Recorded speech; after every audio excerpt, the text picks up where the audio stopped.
Laika! Are you stark raving mad? It was Laika! I am sure of it! That spirited little dog saved me! Laika saved you in her little space machine. I believe the correct term is capsule, General. Don't push your luck any further, Ivan Ivanovich. I fear it might snap. Oh, my apologies, General. In my excitement to explain what I discovered on the far side of the Metagalacticus Interiores, I got carried away. And it happened like this.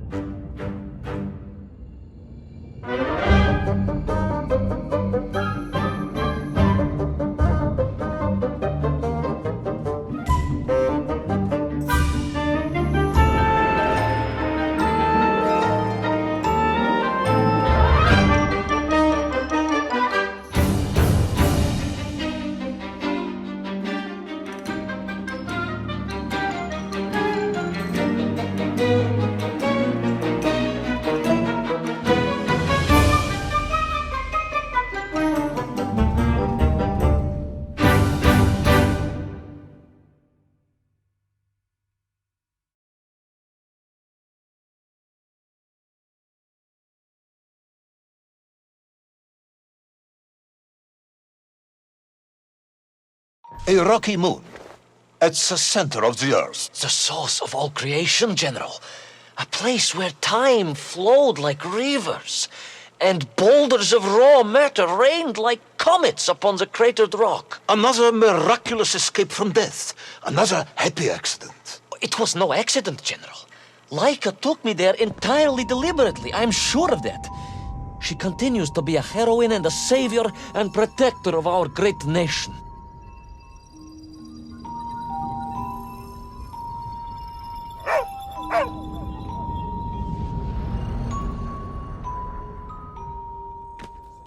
Laika died in orbit. No, General, she did not. She's very much alive and happy, and currently living several miles below our feet. Laika is dead, Ivan. She most certainly is not, General. This is the real world, Tavarish. A world where you did not go to the center of the Earth, and Laika died in orbit. In my world, General, Laika is still alive. A better world, some may argue. Very well. I will live in your world for a while longer, but time is running out. Ah, yes, time, General. I was just coming to that. Laika died in orbit. No, General, she did not. She's very much alive and happy, and currently living several miles below our feet. Laika is dead, Ivan. She most certainly is not, General. This is the real world, Tavarish. A world where you did not go to the center of the Earth, and Laika died in orbit. In my world, General, Laika is still alive. A better world, some may argue. Very well. I will live in your world for a while longer, but time is running out. Ah, yes, time, General. I was just coming to that.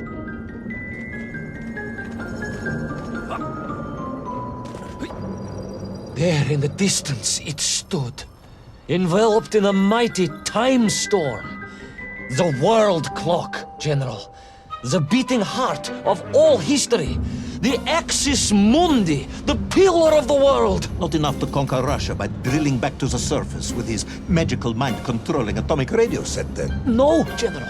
You see, what if he could fuse little Orpheus directly with the world clock?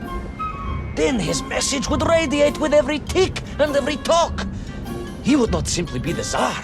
He would be the Tsar of all time, the eternal tyrant. The literal incarnation of everything our glorious revolution stood to overthrow.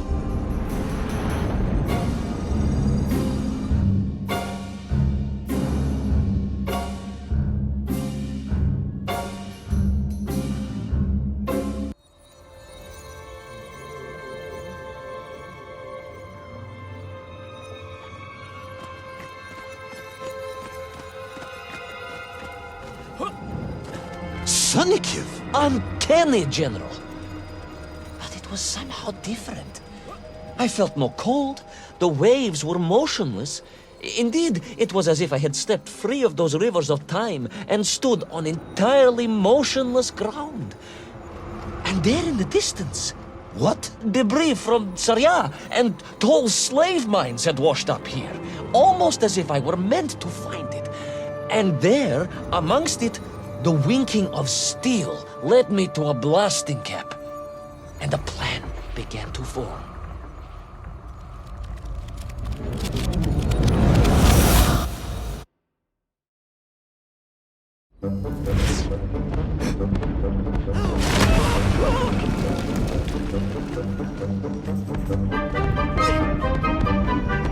The terrain was ferocious. Explosive eruptions of fire and heat, thunderous emissions, and... The terrain was ferocious. Explosive eruptions of fire and heat, thunderous emissions, and lethal gases. Much like your cousin Pavel, perhaps, as a result of consuming all of those stolen eggs. Aha! General, you have been listening after all!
Agartha again?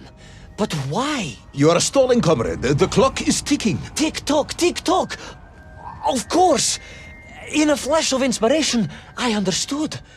It was all wrong, you see, General. That we can agree on. We should never have gone to the center, because without little Orpheus, Toll could not have become the tyrant he had. The rocket drill was his means to reach the world clock, but it was little Orpheus that enabled him. And the time itself, the world clock itself, was determined to make matters right. With a little help from you, of course. Merely a simple pawn in a game played upon a cosmic scale, General. But a pawn who understood that he was being given a second chance to grab a chunk of the explosive resin that wondrous city was built upon.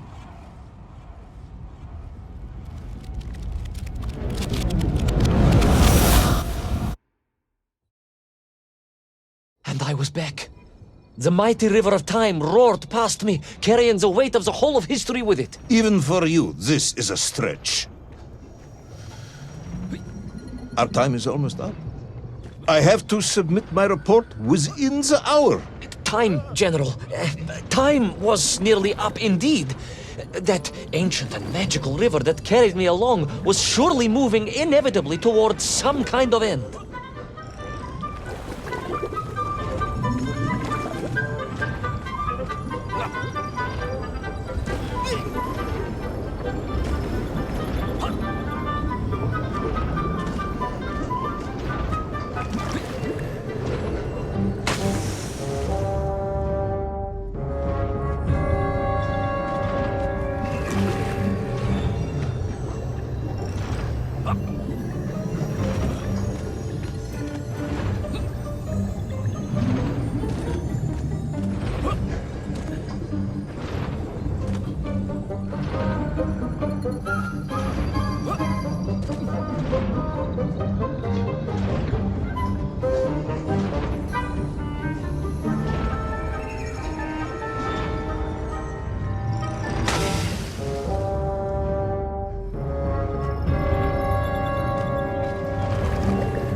Enough. No more, Privalov. No more stories. No more lost worlds and space dogs. I'm full of it. It is nearly midnight, and you have not given me the adequate explanation for the whereabouts of little Orpheus and the atomic bomb. But, General, I am about to tell you what happened when I finally caught up with the villain Toll. I do not care, Tavarish. I simply do not care. You have worn me down, and it is time to call a halt to this. I bear you no malice, comrade. In many ways, I admire you, but time is running out. Yes, General, yes. Time. Time.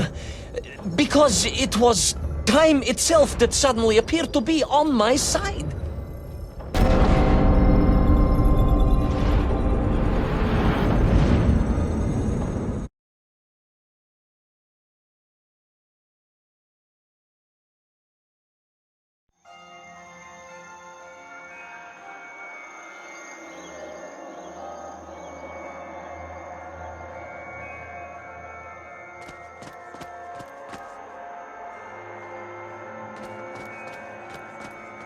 Perhaps the world clock was so impressed with your egg-wearing antics it decided to return you to Plutonia for a second attempt. I would strongly suggest you cut to the chase. The chase, yes. The pursuit of Toll and little Orpheus. I stood there with the resin fragment in one hand and the blasting cap in the other, and then, just like that, a clock began to ring. The world clock? No, General, an alarm clock. My Slava alarm clock, in fact, given to me by Auntie Marsha. The one who married the beef investigator. The very same. And the moment I saw that clock, I knew what I had to do.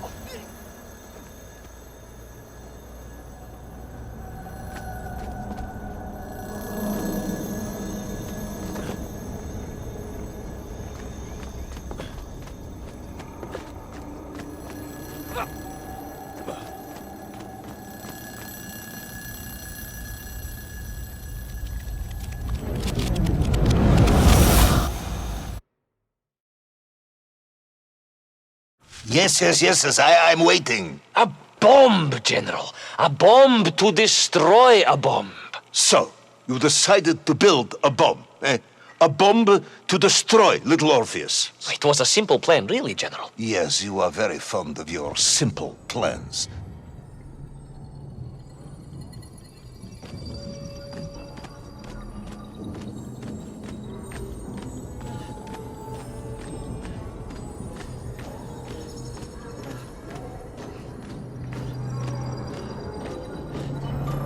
It was the last time I was to see those poor enslaved Mink on my journey. As they scurried in agitation around the base of the rocket drill, now a dreadful weapon of war in the hands of a madman, I was reminded of my mother. Your mother looked like a Mink? That is extremely disrespectful, comrade. No, I meant I was raised by my mother from an early age, of course. My childhood memories of my father were all too brief. You are rambling, Comrade Privalov. Time is running out. Diani Rezinovi.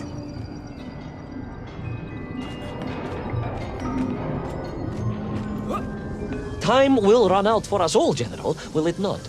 And it ran out for my father on the shores of Volga. Your father fought at Stalingrad? He did, General. So did I. Well, so you see, General.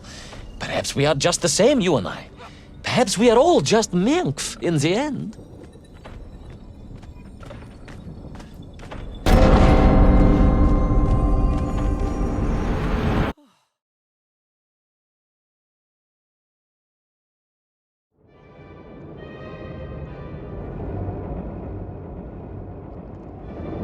What possible use in the construction of a bomb could be found in the belly of a giant whale?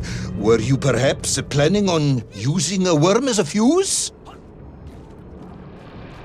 That would be ridiculous, General. I would hate to undermine your otherwise entirely plausible account. You forget, General. The belly of the beast was full of shipwrecks.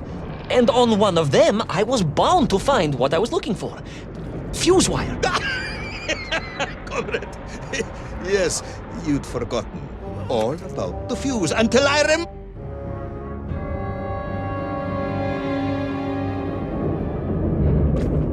What possible use in the construction of a bomb could be found in the belly of a giant whale? Were you perhaps planning on using a worm as a fuse? That would be ridiculous, General. I would hate to undermine your otherwise entirely plausible account. You forget, General. The belly of the beast was full of shipwrecks. And on one of them, I was bound to find what I was looking for. Fuse wire.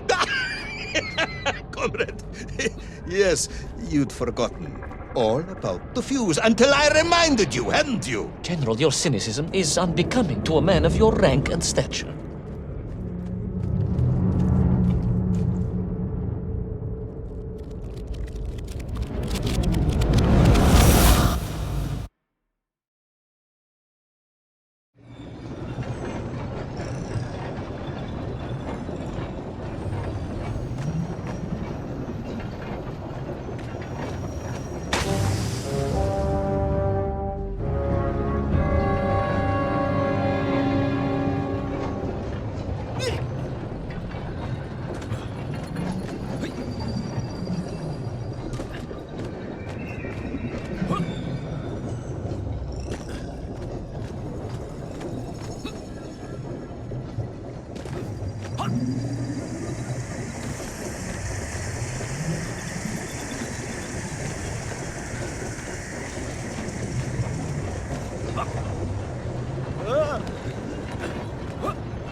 The clock was now ticking, General. Literally.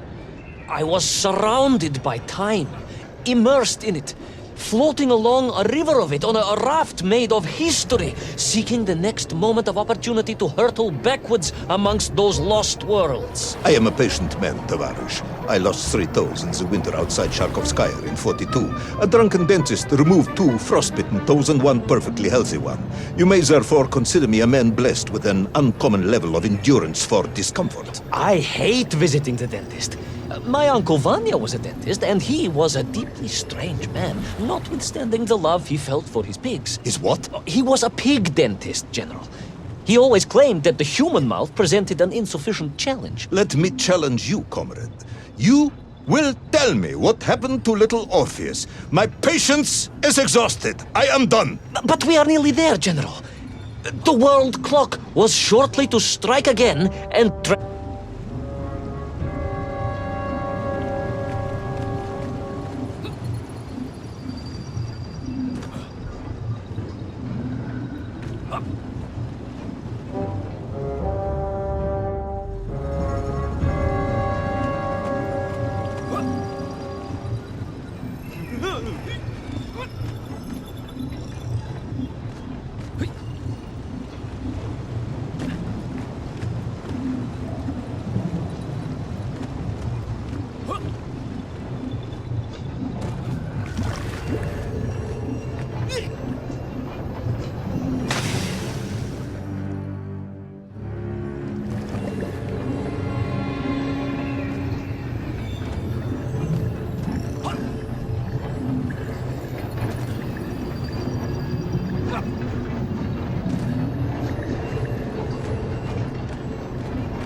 And so to the ocean floor, and that strange submerged city, and those poor lost vessels.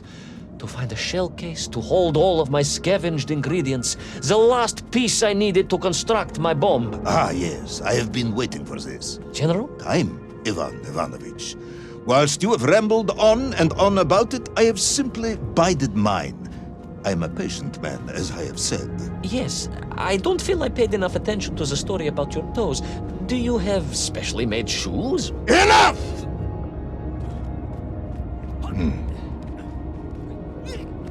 Now I have your full attention. Indulge me, Tavares. Explain to me how you made this bomb. General? Your bomb, comrade, that you so brilliantly constructed to destroy little Orpheus. Tell me how you made it.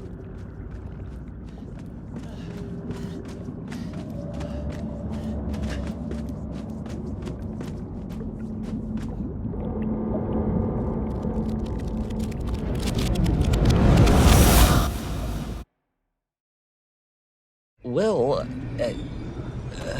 In detail. The type of detail that should present no problem to a man who is actually capable of building a bomb, which I suspect would be an entirely different man to one who cheated on his entrance exams for the cosmonaut program.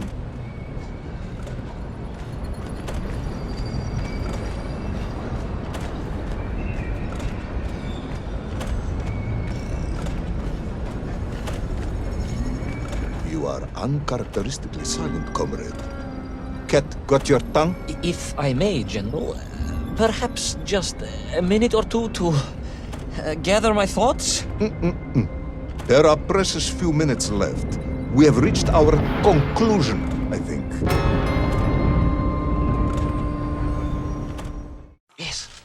Yes, we have, General. I gazed up at the world clock and knew I had arrived at my destination. Whatever lay inside would see my journey end one way or another. But I had no idea of the marvels that awaited me. And The bomb, Ivan Ivanovich! Tell me how you built the bomb! it was a wonderful sight. The world... It is 2 minutes to midnight, Ivan.